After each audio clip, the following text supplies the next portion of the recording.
Bonjour, je vais corriger l'exercice 7 du TD14. Donc là, on rentre dans des exercices qui sont un petit peu plus compliqués. Vous avez un cylindre horizontal et on le sépare en deux. Et entre... Donc, la manip se présente comme ça. Donc adiabatique. Donc je calorifuge, donc pour un système calorifugé, je le représente toujours comme ça avec des parois épaisses. Et à l'intérieur, vous avez un piston qui est lui-même calorifugé. Alors initialement, c'est le même volume dans l'état initial de chaque côté. La température est la même. Et bon, en fait, voilà, on a vraiment séparé en deux le volume. Et on chauffe lentement le compartiment de gauche à l'aide d'une résistance électrique. Donc voilà, je la représente comme ça. Et ici on met une tension U et un courant d'intensité I. Et je vais chauffer le compartiment de gauche jusqu'à avoir 5 fois P0. Et ce qu'on vous demande, c'est de déterminer les paramètres d'état de gauche et de droite. Et gamma vaut 1,4. Et en déduire... voilà. Alors, quand on a un exercice comme ça, c'est bien de faire un tableau en fait. Comme ça, dès qu'on a obtenu un résultat, on le met dans le tableau et les calculs, on les fait à côté. Pourquoi c'est conseillé de procéder comme ça? C'est que assez rapidement, votre travail, ce sera une succession de calculs, de petits calculs qui n'en finissent plus. Et au bout d'un moment, en fait, on ne sait plus trop où on en est. Si au bout de quelques pages de calcul, vous avez calculé plein de grandeurs, vous savez plus quelles sont les bonnes valeurs. Donc il est tout à fait... donc faire un tableau, c'est bien, ça permet de tout centraliser. Donc voilà, je vais faire un tableau. Voilà, donc j'ai fait un tableau. Je sais déjà que je suis arrivé à 5P0 pour le compartiment de gauche. Et donc mon idée, c'est de remplir toutes les cases qui sont encore vides. Alors pour faire ça, je ne vais pas regarder du côté gauche. Je vais m'intéresser à ce qui se passe du côté droit. Quand on chauffe avec une résistance, vous comprenez bien que c'est pas une compression qui est brutale. C'est-à-dire que vous chauffez, et puis progressivement, le gaz ici il chauffe, il pousse le piston et comprime le compartiment de droite. Et comme il est calorifugé, l'évolution du compartiment de droite, c'est une adiabatique quasi-statique. Donc l'évolution du compartiment de droite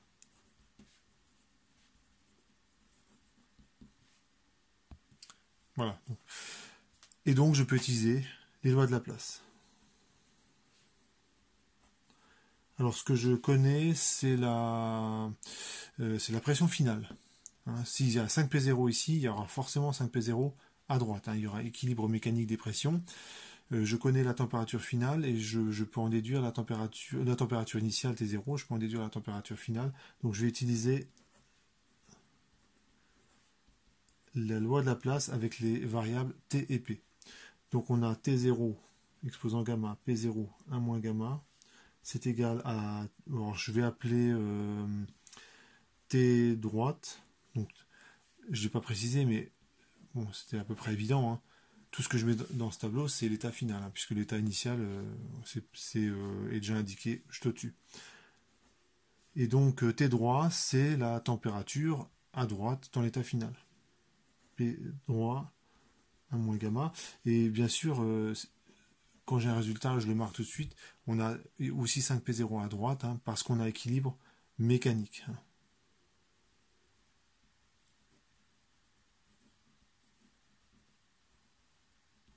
On ne peut pas avoir une différence de pression entre les deux compartiments. Et donc j'isole TD, ça fait quoi? Ça fait P0 sur P de D, 1 moins gamma sur gamma. Et donc je vais noter là. Et ça vaut 1/5. Donc le compartiment de droite. Alors le 1/5, ça devient 1/5 et j'inverse le signe de l'exposant, gamma moins 1 sur gamma. Donc j'ai la température. Comme je connais la loi des gaz parfaits, je peux en déduire le volume. Hein. Donc je fais mon petit calcul ici. Alors on a P droite, V droite sur T droite, ça vaut NR, et ça vaut P0, V0 sur T0. Et j'en déduis que le volume du compartiment de droite, c'est V0. En fait, j'aurais peut-être dû utiliser la loi de la place avec PV gamma égale constante. Je vais trouver, sauf erreur, P0 sur P2D exposant 1 sur gamma. Donc je vais vérifier que j'ai pas fait de bêtises, mais normalement c'est ça. Voilà, donc c'est bon. Donc je répète, là j'ai utilisé la loi des gaz parfaits, mais en fait j'aurais pu utiliser la loi de la place, PV gamma égale constante, et j'aurais retrouvé ce résultat-là. Donc ici on a V0, P0 sur P2D, 1 sur gamma. Et donc je peux peut-être faire l'application numérique, c'est 1/5. Je mets toutes les valeurs comme ça. Voilà. Donc si je connais ce volume, je connais ce volume puisque la somme des deux volumes fait toujours 2V0. Donc ça fait V0, 2 moins 1 sur 5 exposant 1 sur gamma. Donc là ça se remplit petit à petit. Et du coup, j'en déduis la température en utilisant la loi des gaz parfaits. Alors là, je suis obligé d'utiliser la loi des gaz parfaits. Parce que l'évolution du comportement de gauche, a priori, elle n'est pas diabétique réversible, elle n'est pas ceci ou cela. Donc il faut vraiment que je revienne à des choses fondamentales. Donc j'utilise P0, V0 sur T0, ça vaut NR. Ça fait P de gauche, V de gauche sur T de gauche. Et j'en déduis que la température de gauche, c'est T0. P de gauche, V de gauche sur P0, V0. Je vérifie juste mon calcul. Oui, c'est bon. Et P de gauche, c'est 5 fois la pression P0. Donc ça fait T0 fois 5. Et V de gauche sur V0, ça vaut 2 moins 1/5 exposant 1 sur gamma. Donc je vais vérifier que j'ai pas fait d'erreur. A priori, j'ai pas fait d'erreur, donc je vais recopier le résultat.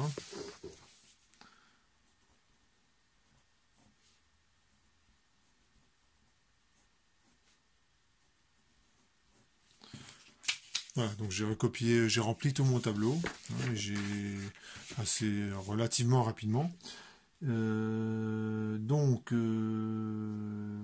Voici faire un bilan d'énergie pour chaque compartiment et j'en déduis la chaleur fournie par la résistance. Donc dans la question 2, je vais cette fois-ci appliquer le premier principe au compartiment de gauche.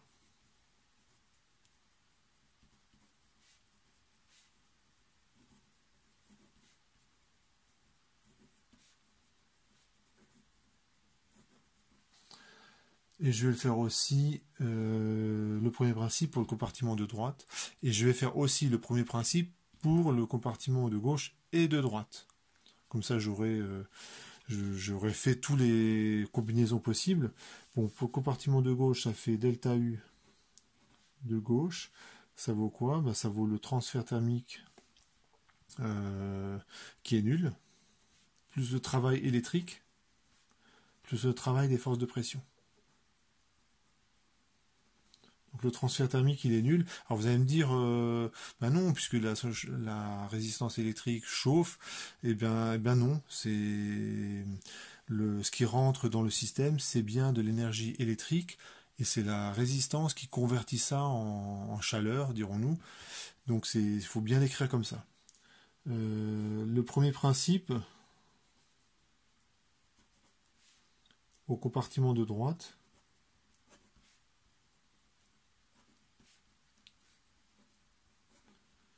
Et celui-là, je l'appelle gauche, hein. Il faut que je précise, c'est le travail de pression à gauche.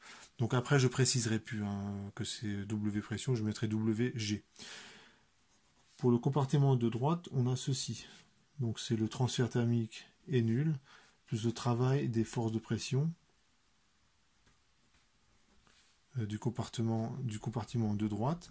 Alors on peut tout de suite dire une chose, c'est que pour des raisons d'équilibre mécanique, comme la force qui s'exerce à gauche du piston, c'était exactement égal à la force qui s'exerce à droite du piston, le travail des forces de pression perdues par le compartiment de gauche est gagné par le compartiment de droite. Donc quand je fais la somme de ces deux travaux,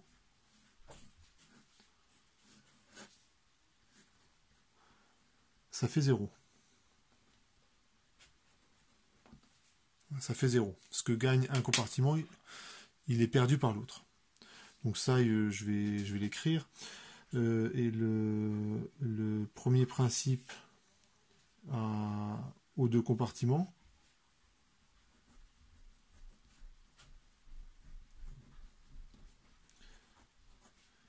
donc c'est delta U droit plus delta U gauche. Là, j'utilise l'extensivité de U.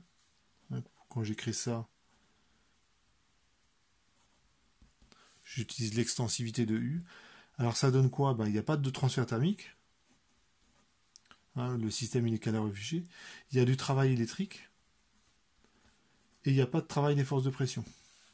Quand je remonte le système, quand je raisonne sur tout le système, là, la seule énergie qui rentre dedans, c'est pas l'intermédiaire des câbles électriques. C'est de l'énergie, c'est du travail électrique. C'est ce qui est écrit ici. Et en particulier, en fait, si vous regardez bien, là, j'ai écrit ces deux sommes nulles, les deux, mais en fait, l'écriture du premier principe aux deux compartiments démontre ce résultat, en fait. Que quand je fais la somme des deux, ça fait bien 0. Donc c'est en fait, j'avais déjà dit cette équation en disant que la somme de ces deux travaux fait 0. Donc tout ça c'est cohérent. Et on vous demande de calculer les transferts thermiques et les travaux pour chaque compartiment. Donc on va de nouveau faire un tableau et le compléter au fur et à mesure. Alors voici le tableau. Je n'ai pas mis ici je n'indique que le travail des forces de pression. Ici, le transfert thermique il vaut tout le temps 0. D'ailleurs, je me demande si j'ai pas, comme il vaut tout le temps 0. Ouais, attendez, je réfléchis 2 secondes. Je vais laisser comme ça, parce que le travail électrique, de toute façon, je vais le trouver ici. Regardez cette équation-là, delta U, c'est égal au travail électrique. Donc en fait, le travail électrique, je vais le retrouver là. Et c'est justement une des questions qu'on me pose. Donc là, bon, c'est pas très intéressant. C'est comme ça par construction. Le transfert thermique est nul. Le travail des forces de pression pour une évolution adiabatique, c'est delta U. Donc pour le compartiment de droite, c'est NR sur gamma moins 1. T final, alors hop, on regarde le compartiment. C'est cette formule-là. Donc c'est T0. 5 gamma moins 1 sur gamma moins 1. Donc voici la formule. Donc si on connaît bien son cours sur le gaz parfait, ce genre d'exercice on peut les faire très rapidement. Et du coup delta U, en fait c'est la même chose.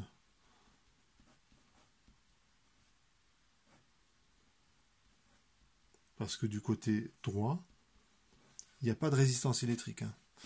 Ensuite, le travail des pressions du compartiment gauche, on avait vu que c'était l'opposé. Donc ici c'est moins nRT0 sur gamma moins 1. 5 exposant gamma moins 1 sur gamma moins 1.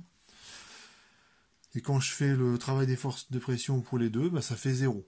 Effectivement, quand je regarde l'ensemble du système, il ne change pas de volume, et donc le travail des forces de pression, ça fait 0. Delta U, c'est NR sur gamma moins 1. Et là, il faut que je reprenne mon tableau. La température finale du compartiment de gauche, c'est cette formule-là. Donc bon, et donc tout calcul fait, ça fait 10, donc ça fait 9 moins 5 gamma moins 1 sur gamma. Je vérifie que j'ai pas fait d'erreur. Ouais, donc c'est bon. Je vous laisse quand même vérifier. Là, j'ai fait les calculs de tête. J'ai peut-être fait une erreur. Donc, je vous laisse quand même vérifier, hein. Je reprends. Je fais ça moins T0. Donc, ça fait 10 moins 9. C'est pour ça qu'il y a un 9. Et le 5 que j'ai redistribué ici, ça fait 5, 1 moins 1 exposant 1 moins 1 sur gamma. Et normalement, ça donne ceci. Donc, je vous laisse vérifier. Et le travail électrique, le delta U, en fait, je fais la somme des deux. Et ça va me donner le fameux travail électrique. Voilà, je vais faire le calcul.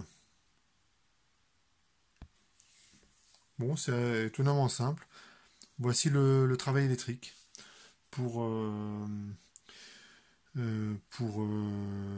fourni par la résistance. Alors c'est écrit dans l'énoncé la chaleur fournie par la résistance. Alors au départ c'est du travail électrique et l'effet Joule transforme ça en, il y a du transfert thermique de la résistance vers le gaz qui est contenu dans le compartiment de gauche. Et on vous demande, troisième question, c'est de représenter les deux transformations aux coordonnées de Clapeyron. Clapeyron, donc ou diagramme de Watt, c'est un diagramme P comme ceci. Alors au début, là je vais mettre V0, là je mets 2V0. Donc chaque compartiment démarre de la pression P0, que je vais mettre allez, ici.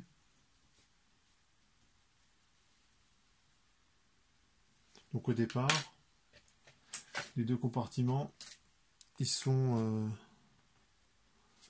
compartiment de gauche et compartiment de droite. Ils sont dans le même état. Et puis je vais chauffer le compartiment de gauche, et donc son volume va augmenter, et sa pression aussi. Et je vais obtenir... alors je vais plutôt commencer par le compartiment de droite, ça va être plus facile parce que c'est une adiabatique quasi-statique. Et le compartiment de droite, allez, je vais le tracer en bleu.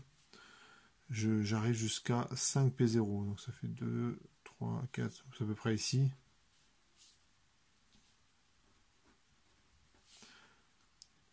Donc on a quelque chose qui ressemble à ça.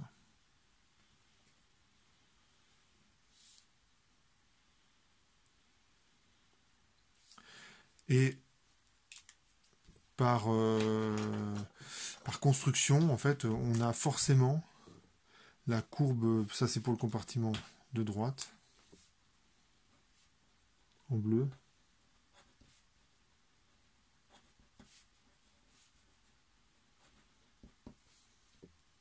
Voilà. Forcément, on a le symétrique de cette courbe par rapport à cet axe-là. Pourquoi? Parce que la somme des deux volumes doit toujours faire 2V0 et les pressions du compartiment gauche et droite doivent être à tout instant égales. Donc ça fera une courbe, si je fais le symétrique, ça fera un truc à peu près comme ça.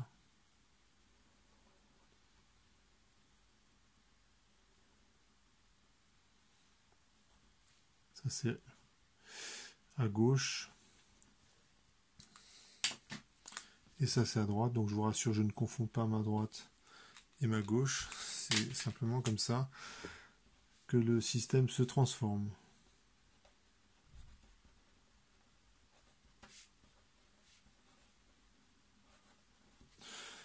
Voilà, donc normalement j'ai répondu à toutes les questions. Voilà pour cet exercice.